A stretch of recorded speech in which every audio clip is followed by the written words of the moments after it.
All right, everybody, welcome, welcome, welcome to our brand new Tuesday night Miracle Makers Course in Miracles study group. Say yes if you are excited to be here. Yes. Yes. Yeah. Good, awesome. I'm going to suggest right away, and first of all, hopefully I think you all have your Course in Miracles. Say yes if you have a Course in Miracles. Oh, yeah. I do. Good, okay. And also what? A highlighter. Highlighter. I'm using pink today to match my skin. I have 3 for emphasis. I love that. Well, I've got a whole bunch, but I just grabbed the I'm pink. sure you do. So I mean, listen, I got highlighters, I got tabs, I got this kind of tab, I got that kind. I'm just crazy. So and also I would suggest that you get a really good fine tip pen, because sometimes it's nice to write little things. And you know what's really interesting is that when I'll go back into my Course in Miracles, I've had this one. This is my second one. This is my second one. So the first one that I had was the original. I don't know if you all know this. We'll talk about this in a second. But the Course in Miracles originally came in 3 books. There was 3 books. So there was the book that was just the text. Then there was a book that was the workbook, the lessons. And then there was a book that was the manual for teachers. So I had that at the beginning, and I let someone borrow over, whatever. So it's gone. But this is my second book, and a lot of times I'll be looking, I'm like, what the hell did I write in there? And I'm like, oh my God. I'm like, and it will be like so applicable for what I wrote 25 years ago. It's like crazy. So as you can tell, I mean, mine is it's just tons. So, I have this, there's this really great teacher, Course in Miracles teacher, doesn't really call himself so Course in Miracles, but his name's Robert Holden. Has anyone ever heard of Robert Holden? Yeah. Robert Holden? Mm-hmm. Love him. Mm-hmm. I remember him talking once, and he was talking about how, his Course in Miracles was like mine, and he was like, oh, it was his thing. And he went on a plane once, and he left it on a plane. Oh. And he was like, oh no, what do I do? And he really was like, oh my God. It was the perfect example of how his ego just came up. Like, I have to have the book, because if I don't have the book, it's all my notes, all my thing. And it was like, taught him the most wonderful lesson about his ego, totally, about, I gotta have the thing. It's only so. Anyway. All right, everybody. So we're going to get started. We always will start with a prayer here. So let's start with a prayer so we can get started. I'm going to give you some logistics, and we're going to get right into reading. Sound good, everybody? Excellent. Yep. Good. All right. So let's close our eyes. Take a big, deep breath.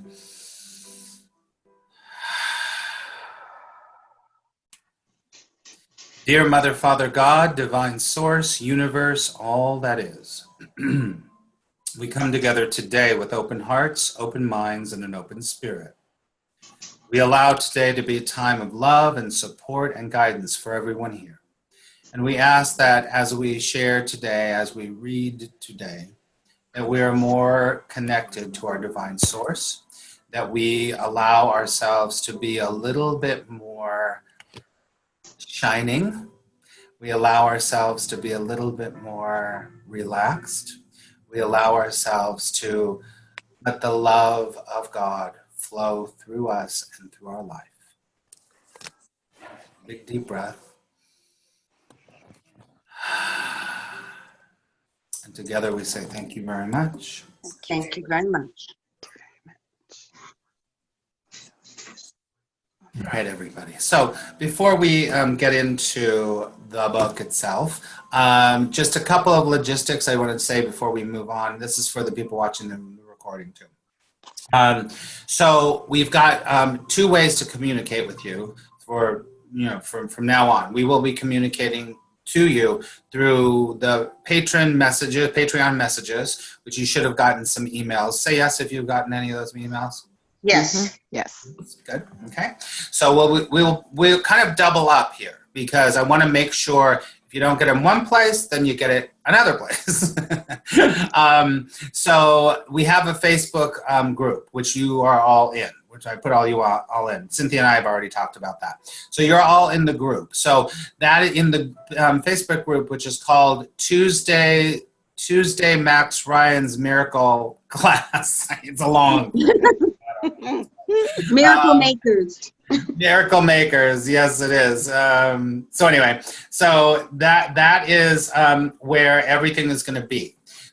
In terms of, we will definitely, when we're done with this, the next day we upload these onto YouTube. So you will have an ongoing playlist just for this class, So you can go back and watch any of them. The other groups all have tons of them in them. So we will upload them to YouTube, and then we will put the link into the group so you can access it right there. But we'll also send you a link on Patreon. Okay? Make sense, everyone?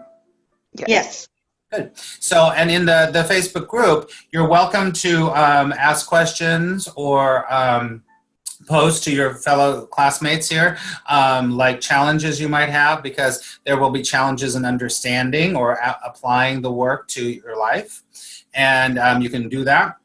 You can put inspiration in there, whatever you want to. I'll be in there as much as I can.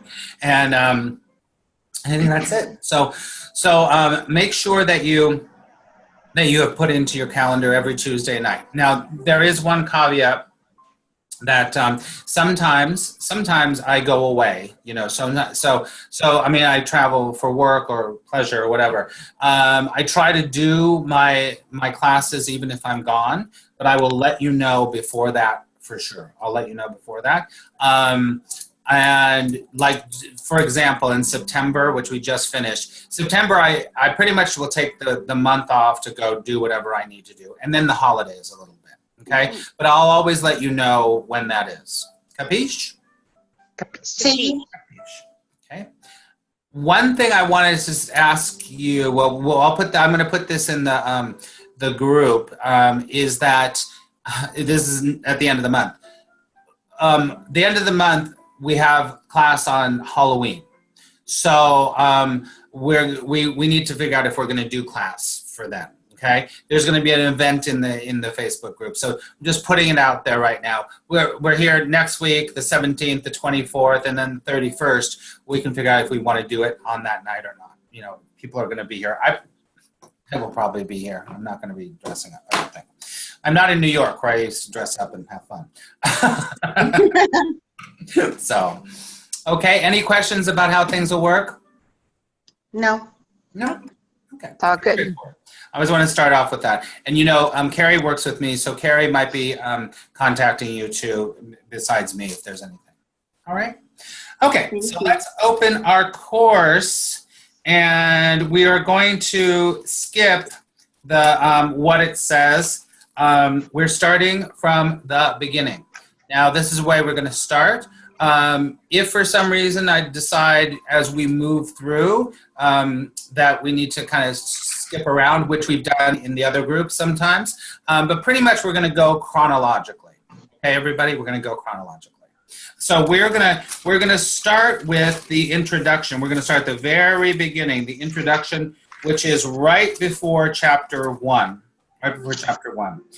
And so tonight we're doing the introduction, and we're doing chapter 1, which is the principles of miracles. Okay, everybody? That's what we're going to do. All right. So,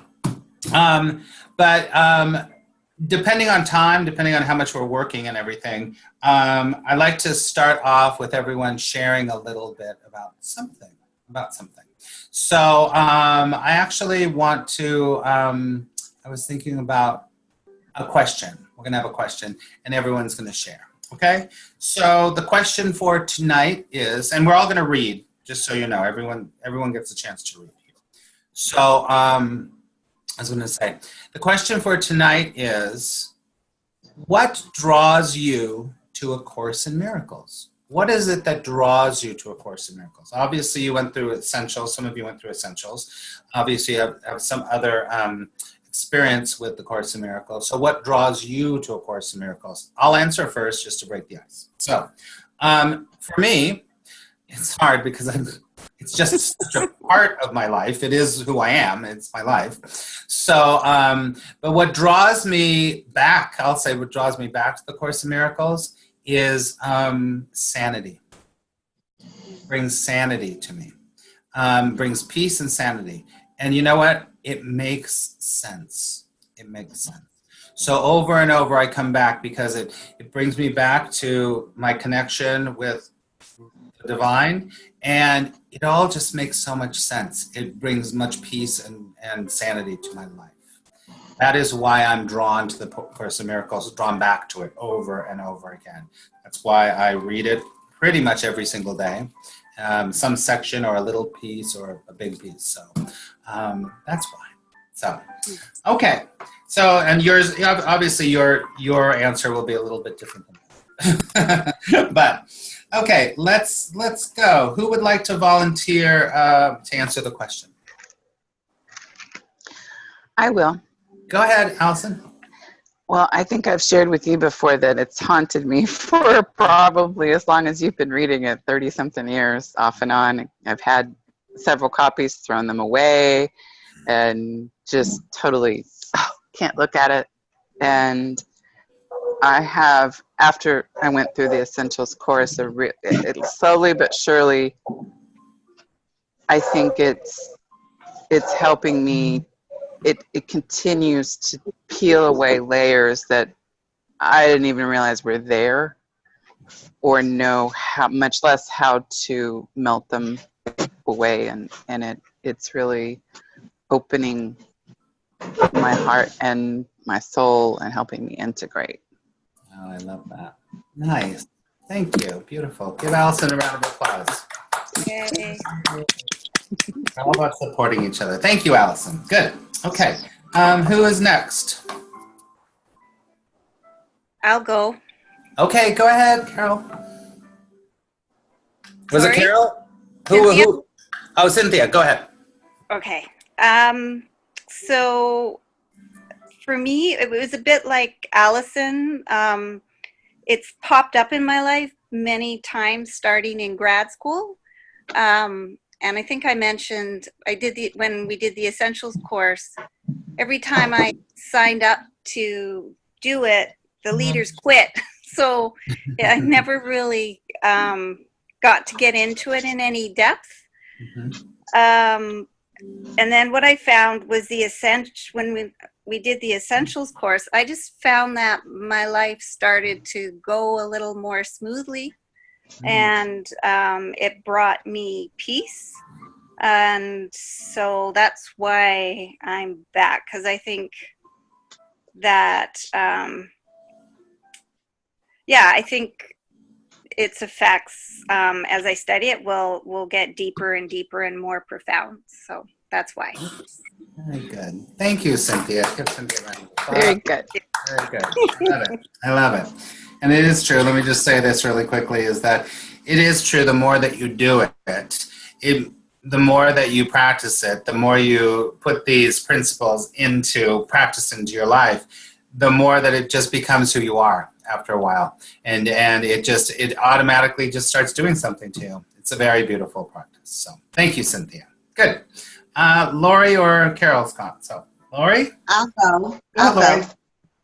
Well, basically, since I started working with you, I've been very motivated to learn more about myself and that I am the love and light of God, and this is like the perfect way to reconnect back to that. So it's a simple explanation, but you know, I'm enjoying every moment that I'm working with you and learning things, and I'm open to everything. Oh, good. Yay, Lori. Awesome. Very good. Yep. You know what? It's interesting you say that, Lori, because, and you'll hear me say this over and over and over in the course, and while we study, is that you find out really quickly as you start to do this work, is that simplicity is really the key. Yeah. It's very simple. It's all very simple. But our ego wants to make it very complicated. So whenever you're like complicated and I've got to do, just know that your ego is trying to do something, because the truth is very simple. The truth is simple. Thank you, Lori. I love it. All right, you. Carol? Hello. Hi, Carol. What drew me to the Course in Miracles? Well, I was kind of peering in now and then on stuff that you had. And one time you had a quote that reminded me of a Bible verse that reminded me of the reason why I want to do everything, and it was forgetting the past. The Bible verse is in Philippians, forgetting the past and looking forward to what lies ahead. And definitely I need a change. And anyway, the quote was something I took a screenshot because I wanted it. I've never heard of this before. To be honest, I'm in Montana. I don't know if we're showing up here or what. It's all over the place. The Course in Miracles is in like 90 countries, actually. I'm serious. I've never heard of it. Yeah, good. Well, I'm glad. I looked it up and I bought the book, well, the Kindle book of it. I started going through it and I was like, I got to know more about this. So I'm excited to give it a chance. Good. Awesome. Yay, Good. Carol. Awesome. Very good. And Everyone's at different places. Great. And, you know, this is, like I always say, everybody, the Course in Miracles is not a self-help book. It's not a what? Not a self-help book. This is a study. This is a study, right? Much like the Bible is a study. This is a study, right? So we study this work and we apply it into our life. It's a mystical path. So what we do is we read it, we reflect, and then we see how it works our life. Carol, were you going to say something? is this heavily related to the Bible then? The main part that's related to the Bible, first of all, the Bible is quoted throughout the book, right? The main part about that's closest to the Bible is that the people, myself included, the students of A Course in Miracles believe that this is Jesus talking to us. That this is Jesus talking to us. So, because there's the way that it works, and that you will see as we go along, you're like, well, yeah, it's Jesus. This is Jesus, right? So as you go along, and he even refers to himself in some parts as one part as Master J. And so it's not like, he's not like Master Jose, it's Jesus. Yeah. I kept reading after we got through with Essentials, and I think I'm up to chapter 6. And there's some parts in 5 and 6 that have been so just amazeballs to me that that's like you said, it brings back my sanity because it's logical. It makes sense. It does. It didn't make sense before. The Bible was just frustrating. Yes, for a lot of people. And remember, everybody, before we start reading, remember this is a monoistic teaching. This is not dualistic teaching. So, and we will get into that. So a monoistic teaching is that there only, and he will say it right here, only love is real. Only love is real. In dualism, which is Christianity, Judaism, Islam, a lot of dualistic practices are that love is real, but so is the devil, evil, right? In this work, he will say the only thing that's real is love. Everything else is illusion. Everything else is insanity on some level. It's not that you're not experiencing it, but it's not in the long run, in the big picture. The only thing that's real is love and our connection with each other, right? That's the most real thing. Now, I want to say this. People from all religions and no religions practice A Course in Miracles. So there's Jews that do it. Marianne Williamson, one of the biggest teachers that you well know, is Jewish, right? And there's Christians that do the Course in Miracles. There are all different kinds of people. People that don't go to follow any religion practice A Course in Miracles. The only thing that kind of is required is that you do have to have a belief that there is a higher power that's called God.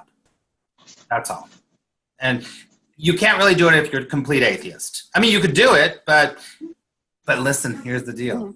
A lot of people that are atheists, we will teach some of these principles and they're like, oh, I get it. And it changes their life. So, it doesn't matter. Yeah, it's amazing what a little logic can do. Yes. Right? Totally. Okay. So how we're going to work today is that we will read, we will talk, we will read, we'll talk, you'll take notes, we'll read, we'll talk. Get it, everyone? Yes. All right, so let's get to it. So we're going to start with the introduction, and it's always really, really, really important. So let's do, okay. I'll read the introduction. So is everyone on that page, the introduction that's like that? Yeah. Mm-hmm. Yes. You got it? Just says introduction, Carol. I know you're on the Kindle edition. So it's right before chapter 1. It should be right before chapter 1. You found it? Got it? Okay. All right, so let's sit back and read this. I don't even have to read it. I can. Okay, so introduction. This is a course in miracles. It is a required course. Only the time that you take it is voluntary. Free will does not mean that you can establish the curriculum. However, it means only that you can elect what you want to take at a given time. Let's just stop right here. Okay, let's stop right here. Let's take the very first line. And you'll hear me say this over and over and over. And this is how you work with the Course in Miracles. You'll break it down. You break it down. Break it down. Break it down. So this is a Course in Miracles. So this, like I said, this isn't a self-help book, because a self-help book would be like, I'm going to teach you how to blah, blah, blah, blah, blah. I'm going to teach you how to do this, whatever it is, right?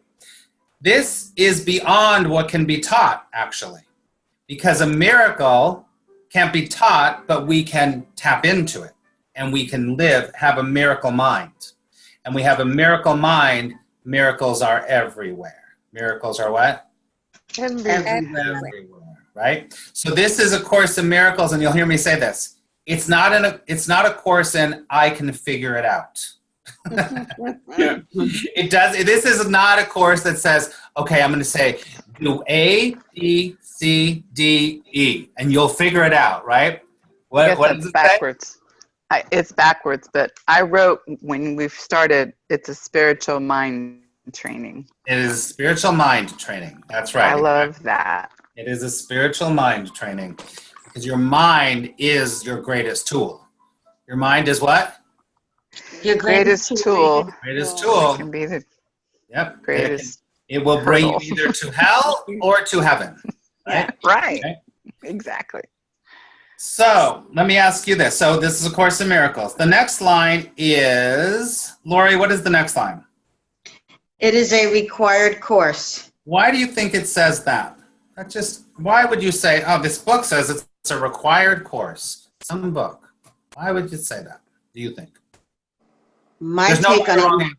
Go ahead. I would say because only love is real. Mm-hmm. That's why it's required. That's how I kind of relate to it. Mm-hmm. Yep. It's like the reminder that only love is real, and I know that's reiterated in this book a zillion times. Yeah, it is. Amongst a few other things. Mm-hmm. I'll give you a kind of conceptual answer to that. Okay. Everything in this book, basically, is everything you're ever going to run up against in the world. Wow.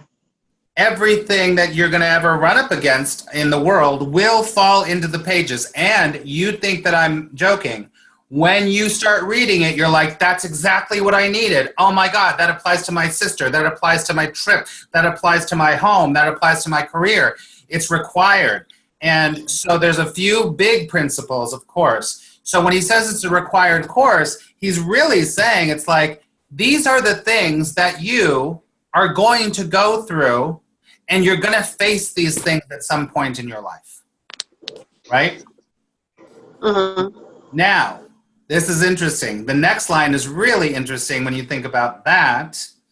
Carol, can you read the next line? Time you take. Only the time. Oh, do you? Can you speak up a little louder? Go ahead. Only the time you take it is voluntary. Okay, read the next one. Free will does not mean that you can establish the curriculum. Very good. Okay. So when we think about these are all the things you're going to face in your life. It's a required course. All these things are going to come up. He says, only the time you take it is voluntary. Free will does not mean that you can establish the curriculum. Read the rest of it, Carol, actually. It means? Means only that you can elect what you want to take at a given time. Right. Okay. What do you think that means?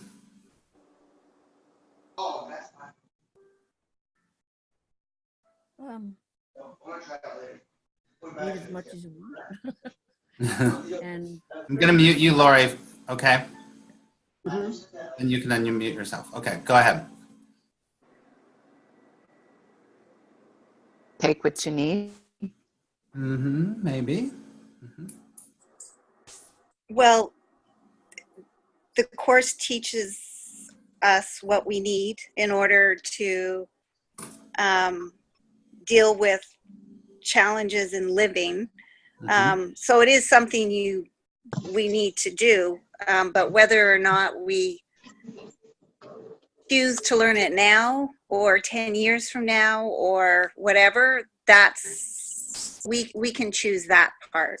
But it's required for living well, regardless. Yes, very good, Cynthia. I think that's really close because think about this, everyone. Think about when you have a problem in your life and it comes up and you don't really deal with it, and then you go to another situation and the same kind of thing happens again. You don't really deal with it. And then you do another thing comes up, you keep attracting the same kinds of people, you keep having the same pattern, you keep having the same beliefs about yourself. At some point in your life, this is what he's saying, you can't establish that curriculum. Life and God is going to keep bringing you situations until you go, okay, I got to deal with this shit. Does that make sense? Yep. Yes. So you can't establish what life is going to bring you, but you can establish how you reply to it, how you deal with it, and because those things are coming up so they can be healed so that you can move forward. Make sense? Yes. So you can break a pattern. You can what? Break a pattern. So there are pathologies and patterns that we have in our life that are keeping us stuck or keeping us from our brilliance, keeping us from our God self. Right, everybody? And so Oh, yes. These things will come up no matter what. So it doesn't mean you can establish the curriculum, but you can say, I'm not going to do it or I am going to do it. Right? Right. Mm-hmm. And one of the things Cynthia said, I want to say this really clearly. One of the things the book says over and over and over is choose again, choose again, choose again, choose again, choose again. That's my favorite. That's your favorite? Yeah. Why is that your favorite, Lori? Because I catch myself so many times, doing something, if you want to call it stupid or a bad choice, and I'm like, choose again. It's okay. Choose again. It's sort of my personal mantra to myself when I feel like I'm off track. Very good. That means you're training yourself. You're training yourself. Exactly. Mm-hmm. That's exactly right. Exactly right. I love it. Okay, let's keep going. We're going to, let's see. Who would like to read the next couple of lines? I will. Go ahead, Allison.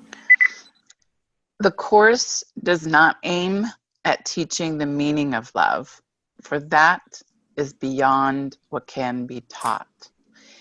It does aim, however, at removing the blocks to the awareness of love's presence, which is your natural inheritance.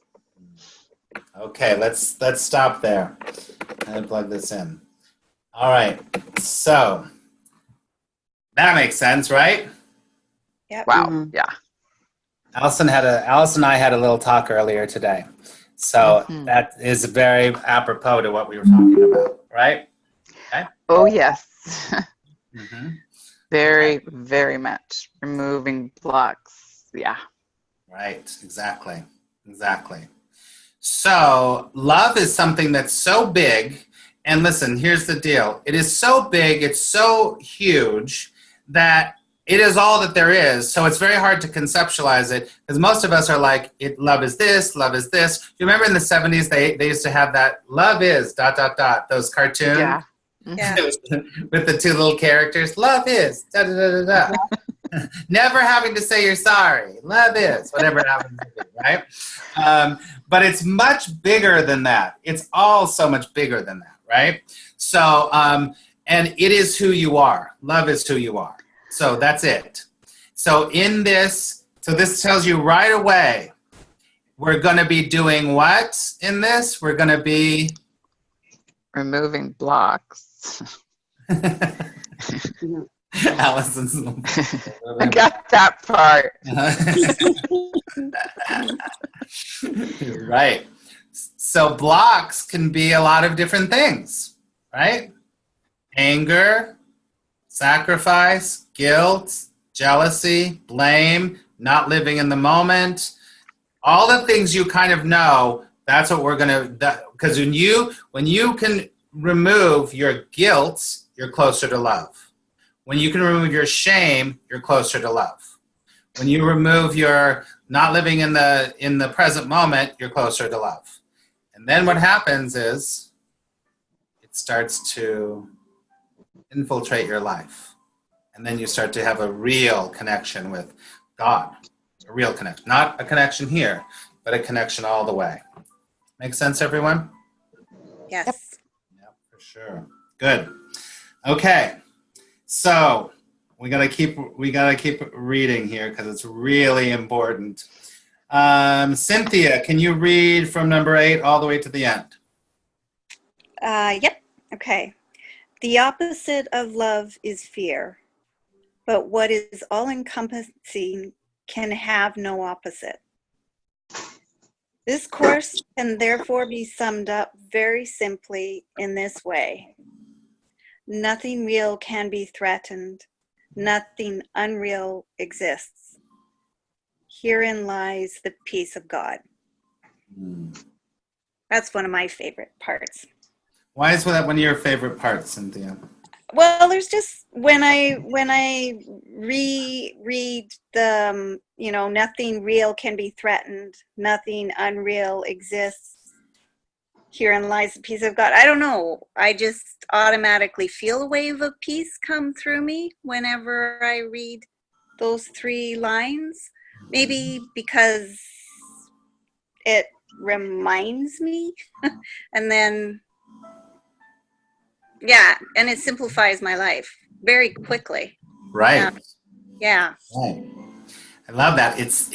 Listen, this whole process is reminding.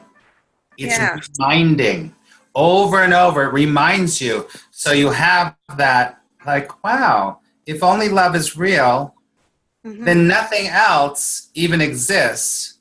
So everything else that's not of love is just craziness. So be peaceful. Yeah. Yeah. Really beautiful stuff. Beautiful stuff. Good. All right. Anyone want to say anything before we move on? I just think I need to post those 3 lines somewhere so I can see them all the time. Very good. This is what's going to happen. You're going to keep going, oh, I need to do that. I need to do that. I need to do that. And then your book's going to look like mine. Because there's so many of them. So many of them. Good. I know. I love it. I love it. Okay. Let's move forward. Now, let's turn the page to page 3 on chapter 1, the meaning of miracles. Okay. Now, this is the first thing that we're going to read, the meaning of miracles. There are 50 principles of miracles. There are what? 50 principles of miracles. There are 50, right? So there's a lot of them here. Obviously, we're not going to be able to go through all of them tonight, but you definitely are going to have to read them. I have chosen a few that we're going to read, that we're going to go over and kind of discuss what they mean. Okay, everybody? Okay. Okay, sound good. All right, so we're going to start with number one. This is one of the best ones. I mean, they're all great, but this is really a powerful one. So, all right, so let's go like this. Carol, I don't think you read. Oh, did you read? Oh, did anyone not read in the intro? Okay. I'm going to go through. I always, just so you know, I always have a little list of an order of how people started. So, Allison, can you read number one for us? Sure. There is no order of difficulty in miracles. One is not harder or bigger than another. They are all the same. All expressions of love are maximal. They're all maximum. They're all There All right. Okay. This is really powerful. This is It a really is. powerful one. Carol, what do you think that means? What do you get from there's no order of difficulty in miracles? It is not harder or bigger than, no one is not harder than bigger than another. Let's just take that right there. What do you think that means?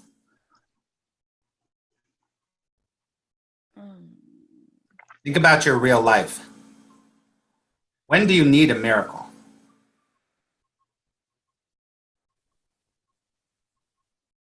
Always. No.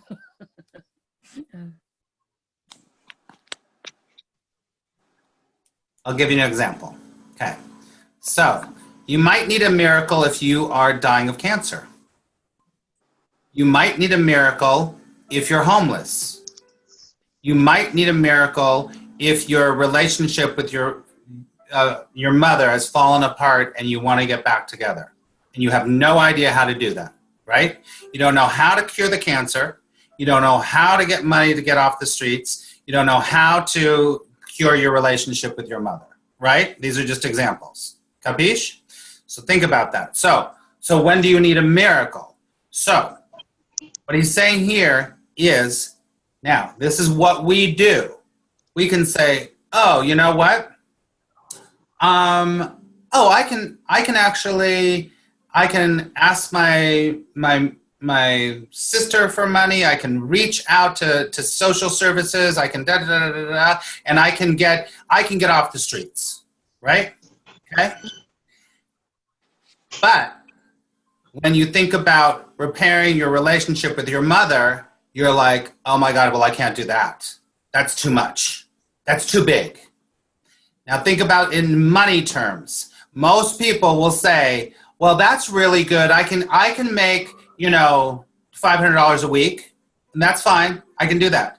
But then when they think, oh, can I make $5,000 a week? They go, that's not fair. Because that's bigger. No. So there's no order of difficulty in miracles. If you can have $500, you can have $5,000. If you can heal yourself from being on the streets, you can heal the relationship with your mother. Do it make sense, everyone? Mm-hmm. So this is what we do in life. We go, well, I can get that, but I can't get that.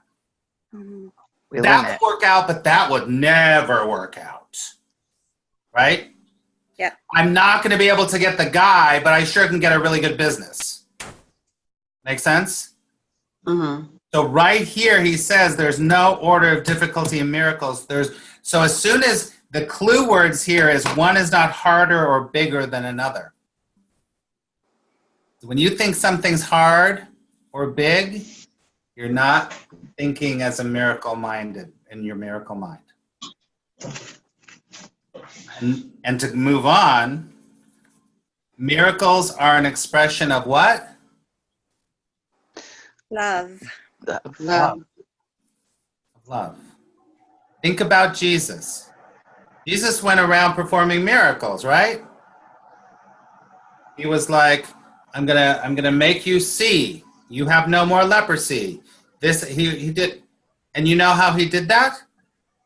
He was love. He saw only love. He did not let those, he didn't see what they saw. He didn't see leprosy. So when he didn't see leprosy, he saw them as the perfect child of God. Guess what? They saw it too, and then it happened. Deep breath, everyone. This is powerful stuff if you think about it right now in your life. Because you're like, well, I can get that, but I can't get that. Say yes if you can relate. Oh, yes. Yes. Come up with all kinds of excuses and limitations. You know what? And you, exactly. You don't come up with them, your ego does.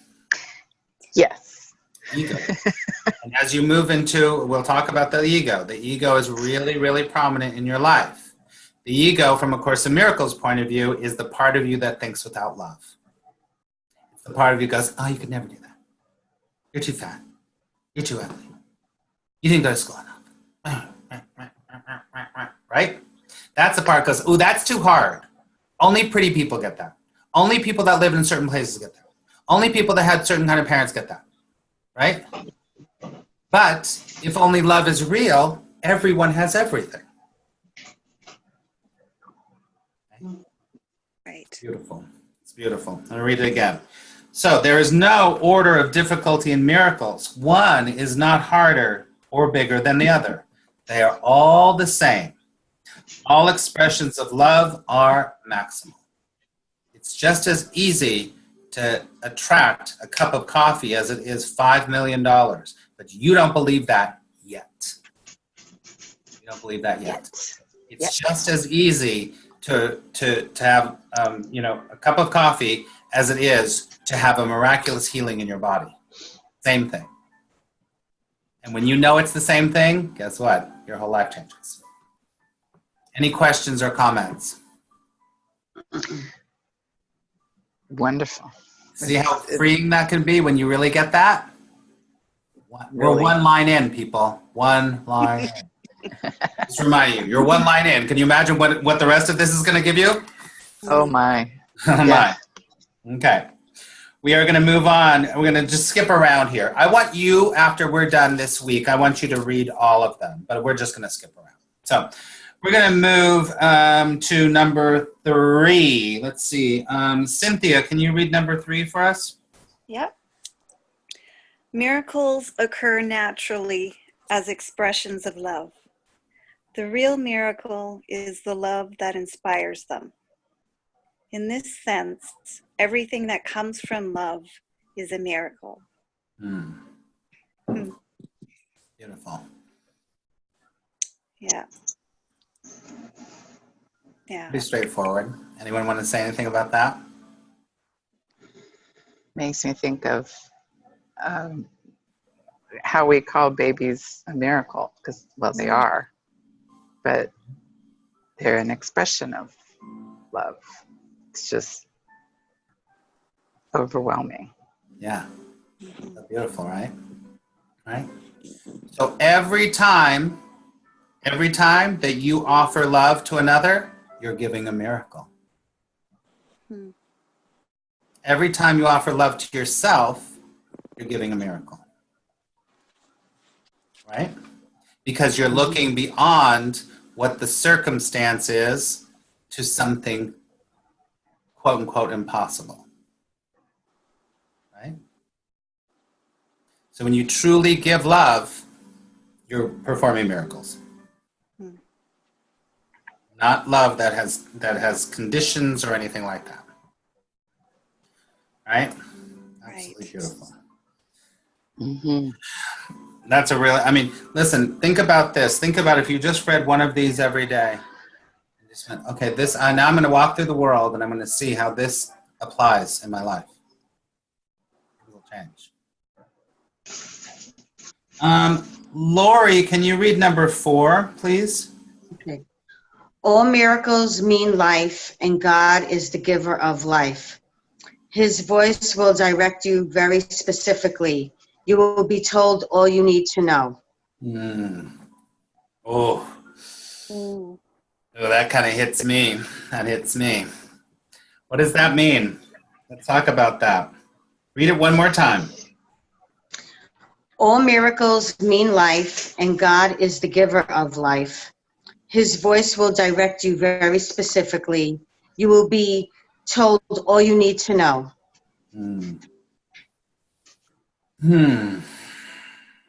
For me, it's so beautiful. And it's also like, it's such a relief. It's so comforting. Yeah. To know you're going to have all you need to know. Right. Mm-hmm. May not know all you, right. May not know everything, but all you need to know. Exactly. All you need to know. That's kind of crucial there, right? Yeah. That's true.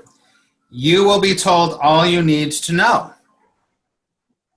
You're not going to be told a whole bunch of crazy. You're going to be like, that's why they say, hear the still small voice for God. Instead of your crazy voice that's going, well, maybe I should do this, no, I should do that. No, I can do that, no, I can do that. And it's drowning out that voice that's like, why don't you just go for a walk? Because remember, the Course in Miracles has one goal only. It is peace. What is the goal? Peace. Peace. When you have peace, you have the whole world. You have everything, right? Okay. Anyone want to say anything about this one? Okay. See how I always say take a deep breath? Yeah. Because this stuff is, there's a lot to it, even though it's so simple. Coming back to what we talked about earlier. Right, everybody? Okay. Mm-hmm. Thank you, Lori. All right. Carol, can you go down and read number 11 for us? And speak up because your mic isn't very loud. Okay. Number 11. Prayer is the medium of miracles. It is a means of communication of the created with the Creator. Through prayer, love is received, and through miracles, love is expressed. Beautiful. Beautiful. What do you think that means? What do you get from that?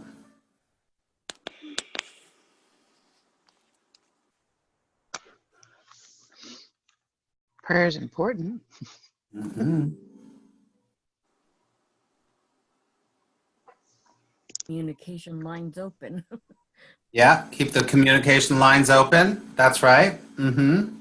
For sure. For sure. I think it means that God validates our prayers to him. Mm-hmm. Like it's a validation that we're heard. Yeah. Mm-hmm. For sure. I'm going to tell you one thing. I don't know if I have it here. Hold on a second. Shoot. Okay. Another, hold on a second. The other thing is that in the Course in Miracles, it says a miracle is a shift in your perception. Okay? A shift in your perception is a miracle. So when you see your enemy as your friend, that's a miracle. Do you get that? Yeah. When you see a problem as your teacher, that's a miracle. That's a shift in your perception. Are you following me, everyone? Yeah. So a miracle is a shift in your perception. Now it says right here that prayer is the medium of miracles. So with that being said, prayers help you to shift your perception. Does that make sense? Yeah. So when you go into prayer, and we'll talk, and there's other parts of the Course that talk about prayer, but we're not talking about the prayer of like, oh my God, I need help. We're not talking about that. We're talking about communication. What does it say right here? Through prayer, love is received, and through miracles, love is expressed. So communications of the created with the Creator. So it's when you are talking to God, when you're connecting with God in meditation, or you're feeling the vibration of God in that peaceful place, that's prayer. That's what we're talking about. You're in that place. Go ahead. Question on Yes. prayer while you're on the topic. I don't know if this is the appropriate question for this or not, but and there's been so much I've been reading and studying about in types of prayer. Is it, Different types of prayer. I mean, it's usually just good to have a conversation with God, right? But Of course. is it better to give gratitude for what it is you're asking for, even though it's not there? Or just lay out your heart like, I really want X, Y, Z, and I need it, or I really need this job, or whatever it is you're praying for? Mm-hmm. Or do you think it's more in alignment to just say thank you for showing me what I need to be in order to have this, and thank you? I'm kind of confused on that point. I get that. I get what you're saying. Do you understand what Allison's saying here? Yeah. Mhm. Okay, so there's different kinds of prayer, right? So there's different kinds of prayer, for sure. There is prayer that is asking for something. There is prayer that is affirming something. There is prayer that is opening to something. There's all different kinds of prayer, right? None is right or wrong, but I always will say this in this class. I'm always going to come back from what the Course in Miracles would say. The Course in Miracles would say that only love is real. So when you are praying from a place of lack, you forgot who you are. Yeah. That makes sense? Yeah. Bingo. So when you're like, I really need the job, you are not listening to God's voice and being like, oh yeah, I forgot I'm love, and only love is real. I will be, what does it say? What does it say in number 4? You will be told all you need to know. Right. Thank you, Max. Sure. It's not that those other kinds are wrong. No. I get it totally. It's that I'm even judging myself in the way that I freaking pray. No, but listen, in this world, everybody, there's a lot of information. There's a lot of different things going on. I'm going to really, listen, I'm going to really just state this really clearly. You can read anything, but, choose a lane. And the lane that you choose is going to be the lane that feels the rightest, the best to you. The bestest. The bestest to me. So I always come back to this because it always feels the bestest to me. I'm always like, oh, well, because if I'm like going, oh, dear God, please, da-da-da-da-da, I'll say, you know what? Right now I am in fear, and that's okay. I forgive myself, and that's okay. I can say that. But I know in the back of my head, I'm like, I'm just insane right now. I know the truth is that I'm going to be guided. Everything's going to work out perfectly.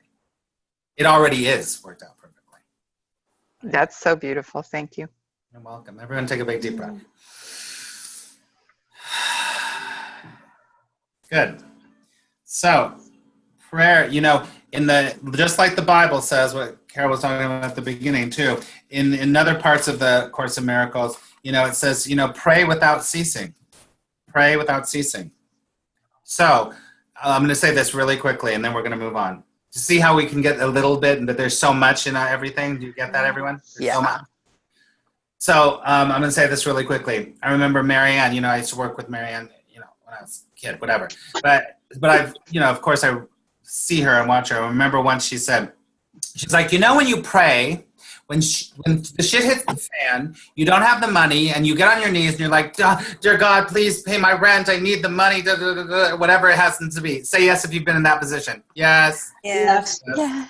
And then things start to work out. The money starts to come. You pay your rent. You're like, okay. And then you get up off your knees and you're like, okay, I got it. And everything's fine. And then another thing comes and you get on your knees and you're like, dear God, please make sure that he calls me, da-da-da-da-da. And then he calls you and then everything. And then you get up off your knees again. And then you start going, I got it from here. I got it from here. And another thing happens.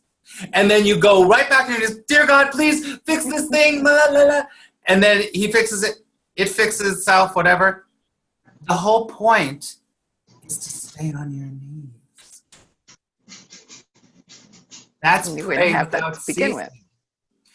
Your communication with God. It just said prayer is your communication with God. So if you stay in constant communication, you're in prayer. As much as you can. The more you do it, the more you're just like, you just live life like that. You're like, I would never turn left. I'm only going to go right, whatever it happens to be. Because you are so in touch with that vibration of God that's going, turn right, and you go, no left. That's called the flow. The flow. Right, everybody? Yeah. Mhm. Who wants the flow? Me. I am me. Me. Okay. I'm aware of time. Just to let you know, usually will be about 90 minutes, sometimes an hour, sometimes 90 minutes. But okay, I want to make sure this is the perfect one. That's the perfect one I just said. Allison, can you read number 15 on the next page? Certainly. Each day should be devoted to miracles. The purpose of time is to enable you to learn how to use time constructively. It is thus a teaching device and a means to an end. Time will cease when it is no longer useful in facilitating learning. Wow, it's just a tool. Time is a tool. Teaching device, okay. Yep. There is no time. You've heard that a million times. It's hard to conceive in this earthly plane Of course. that there's no time. That sounds like an Alice in Wonderland kind of thought. Mhm. Like it's insane. But I understand now. I mean, I've had time to wrap my brain around it, but that makes much more sense that it is a teaching device. It's a teaching device, right? So what is each day supposed to be devoted to? Miracle. Miracles. And then if we look at the prayer thing, right? It is our If you're praying all the time, you're devoting. communication. That's right. You're staying in communication with God, then you're devoting your day to miracles. And then if you're doing that, you're hearing the voice, and it's going to tell you, don't do that thing. Do this thing. It's in most people, it's not a voice, but It's just it's a knowing. vibration. It's a knowing. It's something that you go, if I don't do that, I'm going to be like, I hate myself or whatever it happens to be. It just feels wrong. Yeah. Make sense, everyone? Yeah. For sure. So time will cease when it is no longer useful in facilitating learning. There is no time. So as soon as you really have learned that lesson, you're going to be like, there's no time, whatever. You're going to be like, it's all good. In the lessons, one of the lessons says, the past is gone and cannot touch me anymore. Right? Past is gone. He also says in the course, he says the only thing you take with you from the only real thing, you take with you from the past is the love you shared there. Everything else is the ego trying to keep you from your light. Makes sense. Make sense? My mother did this. My daddy did this. When I was 5, they did this. I was born into this. Blah, blah, blah, blah, blah, blah. Make sense? And you go, oh, look, there's my ego trying to make me forget my light. Okay. All right. Let's move on. Cynthia, can you read? I want to make sure. This is a pretty heavy one. Do you want a heavy one? Sure. Cynthia, you want a heavy one? Let's go to Cynthia, read number 24. This is a challenging one. Oh, wow. Okay. Yeah. And it's good. Miracles enable you to heal the sick and raise the dead because you made sickness and death yourself and can therefore abolish both. You are a miracle, capable of creating in the likeness of your creator. Everything else is your own nightmare and does not exist. Only the creations of light are real. Mm. Whew. Wow. That's a little heavy, right? What's the wow, Lori? It's, I don't know, it's like really eye-opening to read that. Yeah. My own nightmare. Wow. I'm laughing at that part because it's so true. Everything else is your own nightmare. Yeah. And yet we have the power. And what I just said too, what I was just talking about too, is kind of like, the past, like you're taking it all with you. You're the one that's holding it all back, and you are the only the creations of light are real. Only the love is real, right? And what does this completely do? Talk about empowerment, right? Mm-hmm. No kidding. about Heal the sick empowerment. and raise the dead. Mm-hmm. We can abolish both. Wow. It's a lot. It's a lot. Yeah. Yeah. I want to say something very clearly that this is, and as we move through the Course in Miracles, you'll get this more and more and more. Jesus is our brother. Jesus is what? Our brother. Our brother. Jesus is our brother who kind of got it. He is not above us and he's not below us. Jesus is our brother. But he got it, he walked the walk, and now he's like, hey, do it like I did it. He is part of what's called the sonship in this Course in Miracles. He's part of the sonship. There's only one son. And this is now where it starts to get into, there are definite Christic terminologies here. There's the Father, there's the Son, and there's the Holy Spirit. Holy Spirit. Right? Mm-hmm. So God is the Father. We are the Son.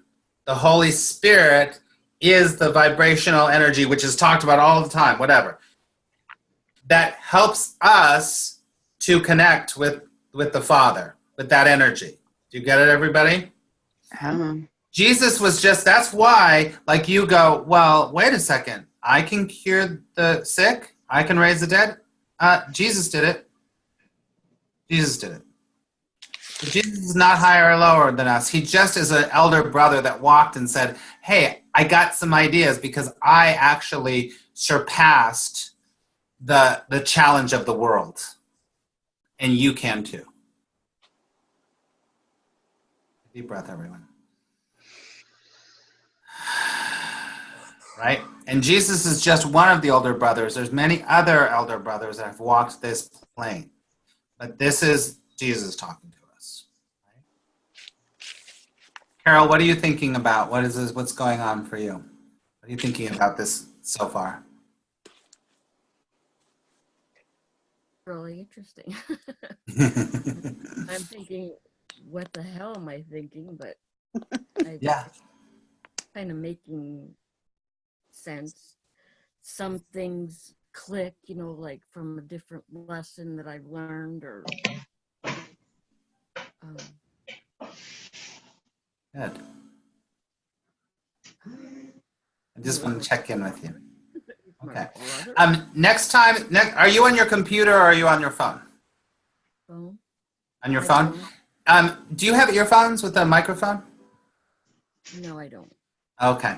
So just in general, yeah, because it's hard to hear you. It's hard to hear you. No, I just want to check in because you're right. I mean, I'm sure everyone here is like, some of this clicks and some of this is, we want to check in with everyone to see how that they're doing. So yeah, and this, you let this wash over you and be like, okay, let me consider that. This is very contemplative work. Contemplative. Contemplative. New to me, and I know I have to listen to it again. Yeah. That's why we record it, so you can watch it again. Mm-hmm. And sometimes it might be brought up in your memory later, and it really helps. Like we were saying, it's required, and then you're presented with something that you can apply it to, and it reaffirms it. It's very comforting and really I don't know, I call it a goosebump moment because I usually feel like Spirit passes through me at that moment and says, remember. Yeah. I always say the Course in Miracles is like Jesus going, just remember, this is kind of what I really meant. That's great. Well, I actually read a lot of that fear that's been whatever. Anyway, go ahead. Were you going to say something? I actually read something, I don't know if it was chapter 5 or 6 now, probably chapter 5, but it actually, God? Well, he was saying what, I don't ask me to find it right now, but it said something along the lines of, this is what that Bible verse really meant to say. Yeah, that happens quite a few times. Mm-hmm. Really? Yes, that happens quite a few times. He will bring the quote up and he'll be like, you know this quote? Well, this is what it means. He says I was like, wow. I bet that kind of blew my mind. In chapter 5, the Voice for God section is the most beautiful, amazing section in the world. Oh. And I think he does a few of those. So in there. It was awesome. Okay. All right. I'm aware of time. We've got just a few minutes. So Lori, can you read number, I'm going to move over here. Actually, read number 31. Okay. Miracles should inspire gratitude, not awe. You should thank God for what you really are. The children of God are holy, and the miracle honors their holiness, which can be hidden but never lost. What do you think that means? Read it again, slowly. Miracles should inspire gratitude, not awe. Let's stop there. What does that mean? That's really big. Well, gratefulness is everything. Being in awe makes it a dualistic thinking to me, like, oh, wow. And it is overwhelming, but it's also more important to be grateful. Yes? I mean, to express gratitude. Not, oh, I'm just little old me. You're so big, God. Right. That's kind of what I get. Very good. Love that. Very, very close. I always say, and to take it one step further, which is a little bit different, I always say there's a difference between appreciation and gratitude, actually. Gratitude even does still have that hierarchical thing. So what he's really saying here, he uses the word gratitude, but I'm going to just change appreciation. Like if he said is miracles should inspire appreciation, not awe. You appreciate what you are at the same level as, and that's what you're talking about. That's what you're talking about because you're a miracle maker. And he goes on to say the children of God are holy and miracles honor their holiness. You're already holy. You're already a miracle maker. So really, ultimately, if we were in our right mind, which he talks about all the time, instead of having your split mind, you're in your right mind. In your right mind, a miracle is just a natural occurrence of everything. Just natural occurrence. And you go, God, thank you so much. I so appreciate the miracle. It's the way it is. That's the way life is. What he says, you know what he says in the Course in Miracles? He says, if you're not experiencing miracles on a daily basis, it is a sure sign something is very wrong.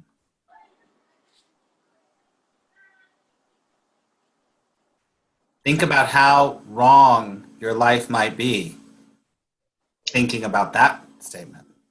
When he says wrong, he means you're out of alignment. You're not in your right mind. You're in your ego mind. You're in your split mind because you can't even see all the incredible miracles that are happening around you, that you can inspire, that you can give, that you can receive. Right? Okay, well, I'm confused now. Appreciation and gratitude are two different things. I threw that in there. This is me. This is me. I'm But trying to understand. I'm trying to follow you. I believe this to be true. When you, there's all the gratitude, be thankful, be grateful. I'm not saying don't be grateful. That's totally fine. That's fine. But if you really get into the vibration of what gratitude is, it's always that on some level that you are smaller than the thing. Oh, I thought that was the awe part. Okay. No. It is. It is, but I'm like breaking it down even more. I'm getting a little bit. Okay. But I'm breaking it down even more, right? So for my money, just for my money, it would be great if it said, miracles should inspire appreciation, not awe. Because appreciation is, thank you. You can still appreciate and say thank you. Right, for sure. Yeah, absolutely. But in general, people will be, I'm so grateful that this worked out. I'm so grateful that that has happened. I'm so grateful for that. And a lot of the times, the underlying message is, I don't deserve it. Right. So it's a better word. I get it. Yeah. Mm-hmm. I do agree. Yes. Right. Mm-hmm. That's right. Another part, I won't even say it. I'll get into everything. Another rabbit trail. I don't mean to take you down one. Okay. Anyone want to say this thing about inspiring gratitude and awe? Anyone want to say anything about that? Okay. All right. Let's talk about. I've got a lot of them highlighted. It depends on which one. You did 35 in the first one. Yeah, I'm sure I did. I like that one too. That's really straightforward. I want to challenge you a little bit. A zinger. Okay, number 37 is really good. Let's see. Lori, you just read, right? Yes. Okay. Carol, can you read number 37? Get close to your phone. This is a good one. Oops. Sorry. Okay. A miracle is a correction introduced into false thinking by me. And who's talking? Jesus. Remember, this is always Jesus talking to us. Say that again, Carol. A miracle is a correction introduced into false thinking by me. It acts as a catalyst, breaking up erroneous perception and reorganizing it properly. This places you under the atonement principle, where perception is healed. Until this has occurred, knowledge of the divine order is impossible. Okay, there's a lot in this one. There's a lot in this one. Woo! Yeah. This is the last one we're going to do. Okay. So, a miracle is a correction introduced into what? False thinking. False thinking. False thinking, right? So when do you think we might be false thinking? Well, when we're listening to ego. When we're listening to the ego all the time, right? Mm-hmm. When it's not of love. Love. Right. Now, think about how many times you think without love. Too many. Too many. Very good. Jinx. Jinx, Lori. Right. So, a miracle is a correction introduced into false thinking by Jesus. So, Jesus says, hello, you're not an idiot. I'm going to help you. Because you're like, I'm so stupid, I'm ugly, wow, whatever. Right? Yep. It acts as a catalyst. Now, this is where I have to really break this down. The miracle acts as a catalyst, breaking up erroneous perceptions and reorganizing it properly. So what he does here is the miracle is in your thinking. He helps you to reorganize your thinking so you don't even, so that you go, what's wrong with me? I'm not an ugly piece of crap. I'm the perfect child of God. I forgot. Duh. You get it, Just everyone? again.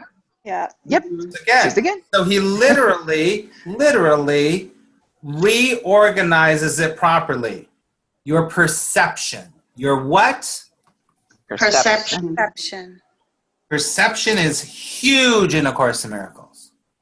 Your perception is everything. That's why, like as Lori was saying earlier, the choose again is one of the most powerful things because you can choose a different what? Thought. You can choose a different perception. Mhm. You can choose a different action. But a lot of times in the Course in Miracles, he's like, just choose to look at it differently.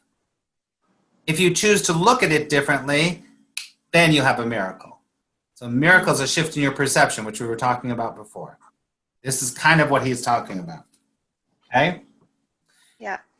Now, this is where I have to do a little teaching. The next line is really, the next line is pretty intense.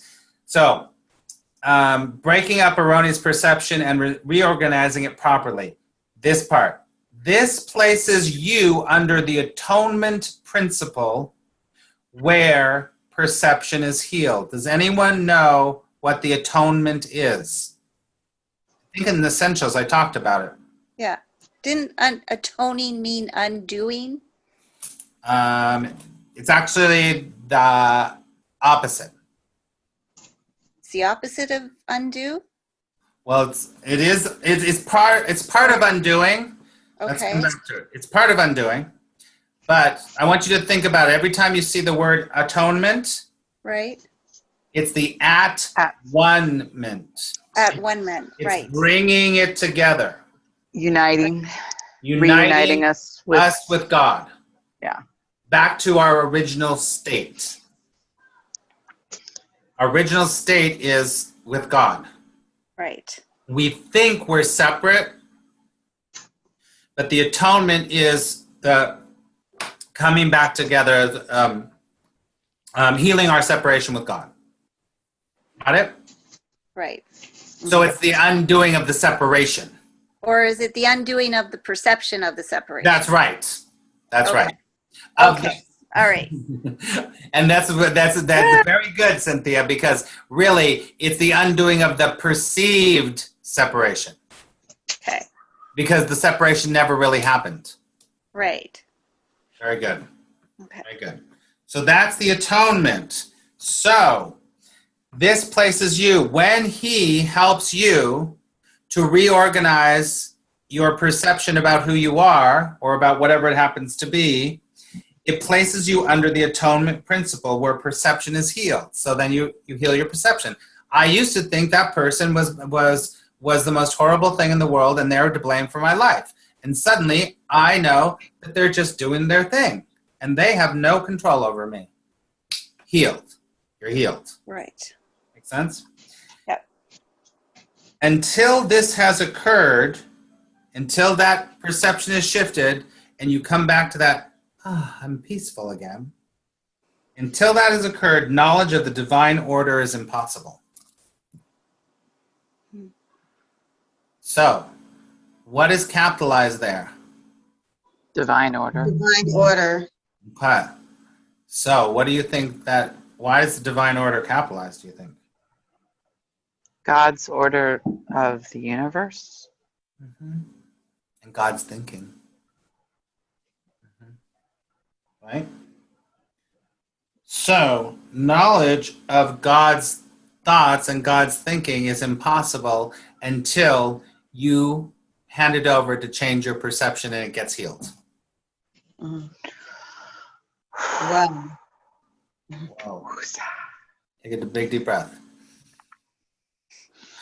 And this kind of, we're going to wrap up. This kind of comes back to really what Lori was talking about at the beginning, that whole thing about choosing again, choosing again, choosing again. Kind of wraps back around to that, because it's like, if you're continually in prayer like communicating with God as much as possible. Listen, as much as possible. If you did it 2 minutes a day before, then you do it 5 minutes a day now. Mm. You did it 5 minutes, you do it 8 minutes. If you didn't do it all, you better start doing it. And you can't read this and not start doing it. You will start doing it. Everyone here did it a little bit today, just going through this material. You were like, let me align myself with God. I have a miracle. Right? Right. Okay. So I know there's a lot more, but I'm very aware of time. We're at 90 minutes. So I don't want to keep you any longer, because the other part of this work is that there's only so much you can take, and then it's like I can't even absorb it. So this is what I want you to do. I want you to make sure that you read this week over. Take time. Do you see how we read it really slow, everyone? You get it? Yeah. Read it Just slow. the intro?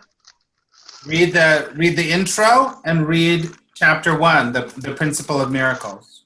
Read all 50 of those.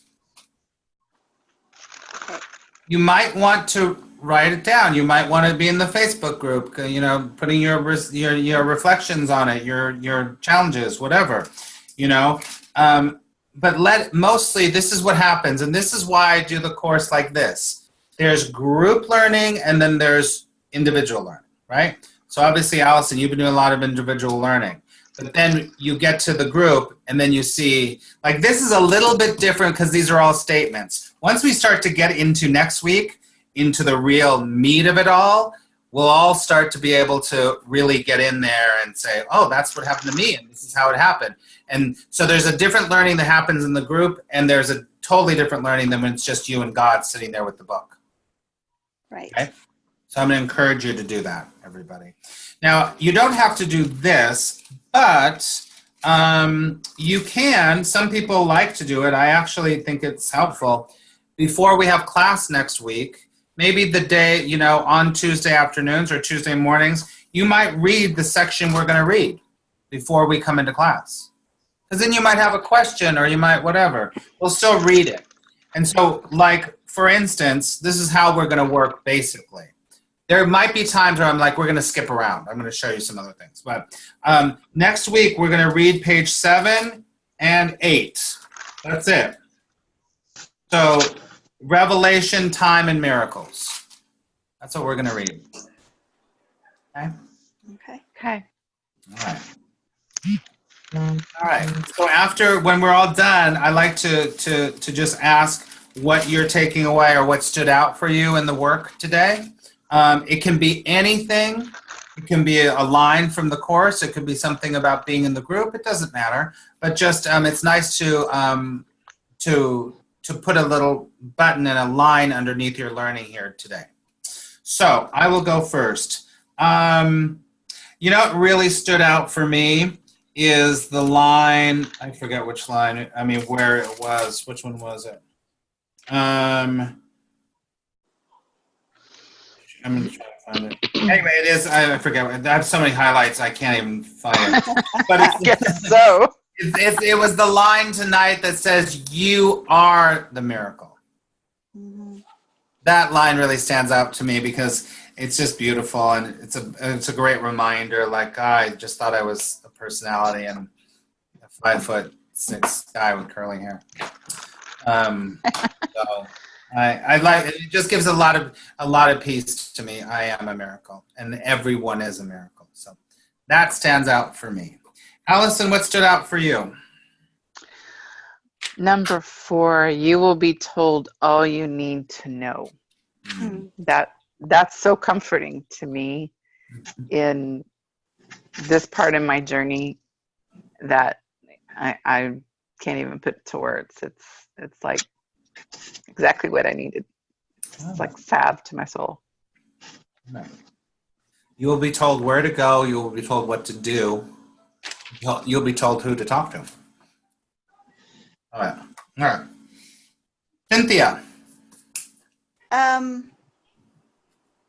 Each day should be devoted to miracles.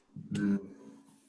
That just kind of shifts my focus back to where it ought to be, where I want it to be, right? Yeah. So, and that's kind of like what makes life meaningful. Yeah, for sure. Because devoted each day devoted to miracles as compared to what are they devoted to now? Well, I sometimes, get caught up in oh yeah, the other one was about time. Time is a teaching tool. I'm getting better at it, Mm-hmm. but, there's the schedules and making sure, and getting caught up in that as Right. opposed to staying grounded in the truth, that I'm a perfect child of God and miracles ought to be happening regularly. Well, they are. Yeah, they are. I ought to be seeing the miracles that are happening regularly. Yeah. Yeah. I love it. Most people are, their life is, their day is devoted to survival. Yes. Right. So most days people are devoting their whole time to surviving. And so that is really small. Yeah. That's really small. That is completely forgetting who we are. I love that. Thank you, Cynthia. Really good. Lori, what stood out for you today? I mean, several things, but I guess I could say that simplicity is the key. We make it so much larger and harder than it really is. Yeah. And when you look at the whole, it really is as simple as it's meant to be. And that's what we're kind of relearning. Yeah. Yeah. Love that. Thank you, Lori. Thank you. Good. Thank you. Carol, what stood out for you? Okay, the one that I read, 37, and the way you put it really just spoke. Somewhere along the line, I lost confidence or whatever, and our perception of being a piece of crap, Mm-hmm. But then, no, he's saying you're a child of God, It's like, really? I was, sometimes just because of not being able to do anything or putting yourself out there. Yeah. No matter what. Yeah. With God, it's okay. That's okay. That's okay. Good. Thank you, Carol. Yep. There's a lot of things like this in here that, there's so much comfort. Go ahead, Carol. Did that make sense? It did. It made sense to me. Yep. I got it. Mm-hmm. Because that whole section was really all about that changing your perceptions and rearranging your perceptions. And when you rearrange your perceptions, and listen, and I do want to say this, Carol, it totally addresses what you're talking about. In the Course in Miracles, he says, everything you experience in your life is based on what you believe you are. That's a big one to think about. Because if you believe you are a piece of crap, if you believe you can only have so much, if you believe no one loves me, if you believe, then that is what your experience of your world is going to be. That's very law of attraction. That changes like in each decade, I'd say. Uh-huh. I mean, when I was in my 20s and I was volunteering and doing everything that I loved to do, I felt really great about myself, but nobody can change it, Mm-hmm. And then after I got hurt and I couldn't do anything forever and not being able to work and everybody looking at you like, what the hell? Yeah, what are you doing? Why aren't you doing something for the community? Why aren't you doing something for yourself? Mm. And then you start kind of like my mother. No, I didn't say that. Mm-hmm. But then, it's like, okay. And then like now I'm in my 50s, but I'm just starting to think, well, okay, because of last month, I decided I am going to go to that gym, and I am going to go and change my weight and the way I look. And no matter how many times I'm told you're overweight, it's going to be like fungal, you know. I don't care what you say. Good. Good. You know that, and so that whole paragraph is like, yeah, change your Good. attitude. That's right. And in the, I love that. It's beautiful, Carol. And in the Course in Miracles, you know, that's so right, so right. And so what he always is asking us to do is not to do it alone, to do it with God. Mm. He's just always being like, well, you don't have to do this alone. First of all, you got Jesus here. Right. So it's good. That's good for you. Very good. I love it. I love it. All right, everyone, I'm going to wrap up. Thank you so much. I love you. We're going to say a closing prayer, and then we'll say good night. So let's shut our eyes. Let's take a big, deep breath. Thank you so much for this time together. We are so incredibly appreciative of everybody here. We're so appreciative of everyone's story, of your vulnerability, of your honesty. For we know that the only real healing and learning is from being honest and being truthful. And we go into this week knowing a little bit more that we truly are a miracle. Knowing a little bit more that there is no order of difficulty in miracles. Knowing that as we stand with God within us, any perception can be changed. And when that perception is changed, we sit in the peace of God, knowing that everything is exactly as it should be, and love and life and joy expound within and without. And we send special prayers to those around the world who may be suffering, who may be depressed, who may be physically, mentally, or spiritually bereft of the joy of God.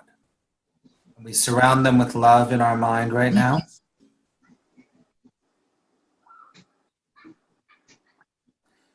And we leave this meeting today, this gathering, a little bit more aware that we truly are the miracle makers of the world. We take a big deep breath. And together we say thank you very much. And so it is. So it is. All right. Thank you, Max. Thank Love you, everybody. Yeah. Love you so much. Look in the emails for the recording. And if you need anything, you know where to find me. Okay? Thanks, Good night, Matt. ladies.